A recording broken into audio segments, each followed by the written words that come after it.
சுக்கிரன் எல்லா லக்னங்களுக்குமே முக்கியமா வேணும். ஏன்னா ஒரு ஜாதகர் நல்ல வீடு வாகன வசதி, சொத்து சுகங்களை பெறுகிறார், இல்வாழ்க்கை சுகங்களிலே நல்ல ஒரு பலனை அனுபவிக்கிறார், குடும்ப வாழ்க்கையில் மன திருப்தி அடைகிறார்.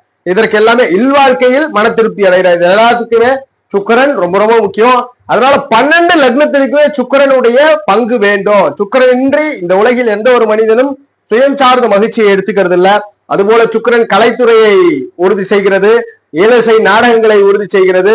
அதுபோல சுக்கிரனுடைய துறைகள்னு பார்த்தா டிரான்ஸ்போர்ட், அதாவது டிராவல்ஸ்ல இருக்கிறது, சினிமா துறைகள்ல இருக்கிறது, காஸ்மெட்டிக் ப்ராடக்ட்ஸ்ல இருக்கிறது, அழகு சாதனம் சம்பந்தமான துறைகள், அதுபோல ஜாதகர் டெக்ஸ்டைல்ஸ் வச்சிருக்கிறது, டைலரிங்ஸ் வச்சிருக்கிறது. ஒரு மனிதனை மகிழ்விக்கக்கூடிய அத்தனை துறைகளும் சுக்கிரன் தான். ஒரு gift shop item, gift item வச்சிருக்கிறது, லைட்டிங் எஃபெக்ட்ஸோட லைட்டிங் விற்கிறது, எல்லாமே சுக்கிரனுடைய துறைகள் தான். சுக்கிரன் ஒரு மனிதனுக்கு நல்லா இருந்துட்டாருன்னா அந்த மனிதன் எங்க இருந்தாலும் அவருக்கு சொகுசான பொருட்களை அனுபவிக்கக்கூடிய